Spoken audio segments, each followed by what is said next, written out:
Hey Tigers, welcome to this week's lecture on transformational leadership. Another fascinating concept, theory, whatever you want to call it, that I think you'll enjoy and find some familiarity with. We kind of started with servant leadership and authentic leadership, and I think we're just kind of building each week with, servant leadership being really driven by leader being servant first, that being the emphasis, and then to the follower, right? And then with authentic leadership, I felt very exploratory for the leader and kind of a little bit of a self-discovery process.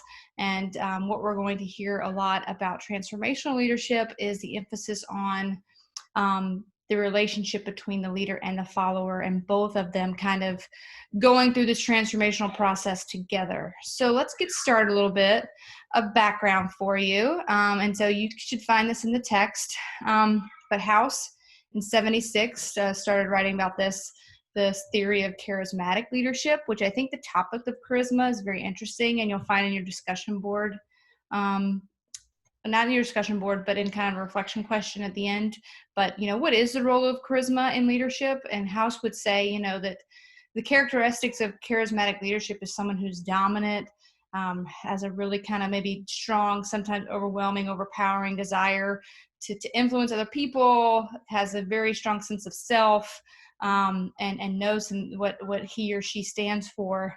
I like to call this kind of the work the room factor. I mean, the person who's at the party, right, or at the event or the function, and they just are able to walk in the room like they own it, work it, and talk to a lot of different people as they're going around for the evening. So I when I think of charismatic leadership, I think of that work the room factor. Behaviors of charismatic leaders, they're often role models. They appear to know what they're talking about. They are able to articulate these kind of, big, lofty goals, admirable goals, have very high expectations for themselves and their followers. And then they also really motivate their followers to get the job done. Then we're going to move on to Burns, and both of these came out around the same time, right? So Burns was kind of the first one to coin this transformational leadership term. And something that had been floating around a lot is transactional leadership. And what does that mean? And the best example I can give you of transactional leadership is raising a toddler. So, I hear myself all the time, it's the if then. All right, Nehemiah, if you do this, then this, right? It's like this back and forth exchange of things. I think the book uses the example of politicians promising things to get votes, right? So transaction is very much that. It's a transaction. If you do this, then I'll do this, back and forth, right? But what Burns was talking about with transformational leadership kind of took that to a whole nother level. It's more about an engagement than an exchange. So a process whereby a person engages with others and creates a connection that raises the level of motivation and morality in both the leader and the follower. And so instead of the exchange of transactional where everybody's just getting something, transformational is saying that after this, this relationship and this engagement, both parties are going to be better for it. And we're going to talk a little bit more about that. And I do think it's interesting just to point out, because I think a lot of times what comes up in leadership, and especially a topic like this, right? And you can maybe even make the argument about with authentic leadership is what about those leaders that are not really about the right things? And so, Burns alluded to the pseudo-transformational leadership. They kind of fit all these other things, but they maybe have a little bit of a skewed view of the world, and their own agenda trumps the collective good, okay? So just an important thing to point out there. Transformational leadership. So Bass then comes on the scene in 85, and Bass is the work that you'll be provided in the module. And we kind of talked about this, all right? So what he's doing, he's taking the work of House and Burns, and he's kind of building on that. And so he starts really exploring this leader-follower engagement and what's really going on there. And what transformational leaders are able to do is they get their followers to choose the team over themselves, right? To prioritize the needs of the teams over the needs in their own personal agendas. They get followers to have greater awareness of what the organization's values and goals are, and get them to engage with those, get them to buy into those, and also, kind of in the same breath, allows them to see the bigger picture, right? So, you kind of look at this, and it's like, okay, well, what I hear is transformational leaders get their followers to change their vision from right here, right, one dimensional, maybe tunnel, maybe narrow, to much broader and inclusive, right? All right. So that's what Bass is talking about a little bit. And he's going to have 4 factors of transformational leadership. The first one, idealized influence. And I think if you just really sat and thought about each of these factors, you'd be able to figure out what he's talking about here. But this is very much the emotional component. It's the part where kind of the wow factor, so to say, is like, yeah, I want to be like you, like I see you, I see me. And as a follower, I want to do what you're doing. I want to be like you. Then inspirational motivation. And I think the leader boosts engagement and care through different tactics. So what do I think this is, whether that's, pep talks, whether that's a note. I think of love languages a lot too. You got to know everybody's love language, right? But does that person want words of affirmation? Maybe you need to leave a note on their desk. Does that person need words of affirmation? You just need to tell them how great they are. Does that person need physical touch? Maybe they need a lot of high fives, right? And so, finding ways to motivate your team and the followers, that's what transformational leaders do. Intellectual stimulation. So leaders, they spark problem solving, autonomy. I think of, psychological safety and giving people the space to fail and that be okay, and for failure to kind of be celebrated, but promoting creativity and learning, independence, right? Like you want to you don't want to make them just better at their job, but you want to make them better thinkers as well, better problem solvers as well.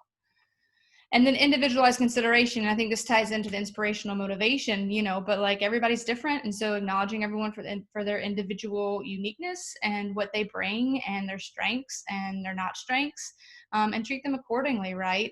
Everybody is bringing their own stuff to teams. And so getting to know people and make those connections on individual level. Some modern perspectives, and I meant to have my books with me to show you, but Kouzes and Posner and Bennis, and I don't know how to say Nannis's last name, maybe it's Nannis. I'm not as familiar with Nannis as I am with Bennis, but if you are in a leadership role right now, I can tell you that both of these authors have really great workbooks, and I will include a picture of them in the module since I don't have them with me, but both are great, and both are very applicable workbooks, handbooks for younger people. So if you are working with student athletes, or if you're at a high school level, right, they do a really good job of taking the information and bringing it to that generation.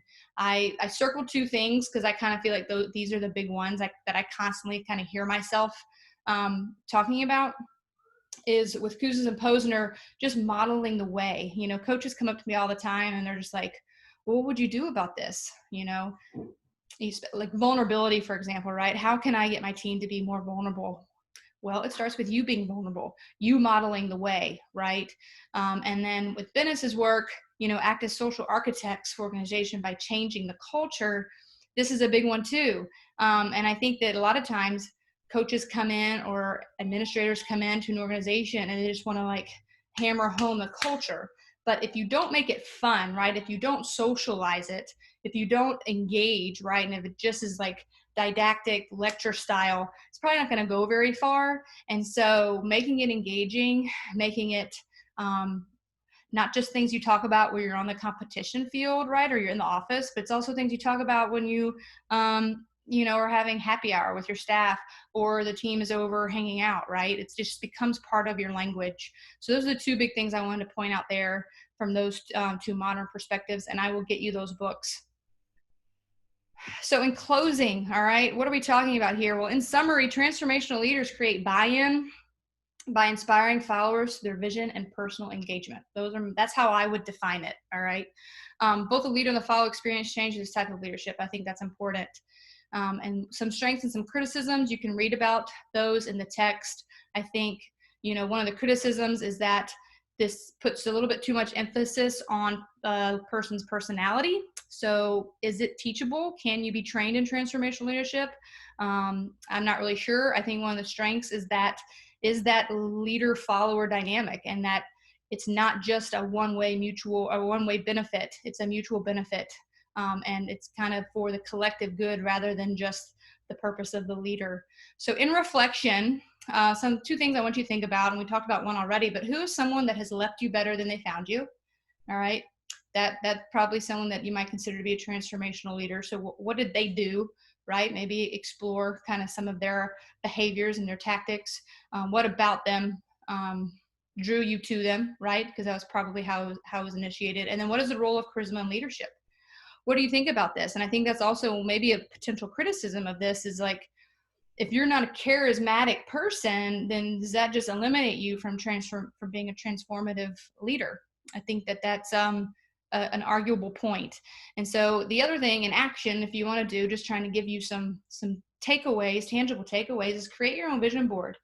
Like you're in this class, and I think a big part of our whole program is that you need to learn how to lead yourself first and lead yourself really well. So be your own transformational leader. Create a vision board that you want for yourself.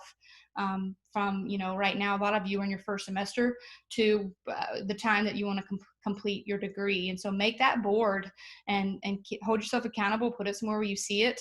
Maybe it's going to change, right? Because visions change. But do that for yourself, even if it's just on like a printer paper. It doesn't have to be a poster board. So those are thoughts on transformational leadership. I think you guys will enjoy this module as much as I think we might be starting off a little too strong. These are some of my favorites, but enjoy them. Go Tigers. Bye.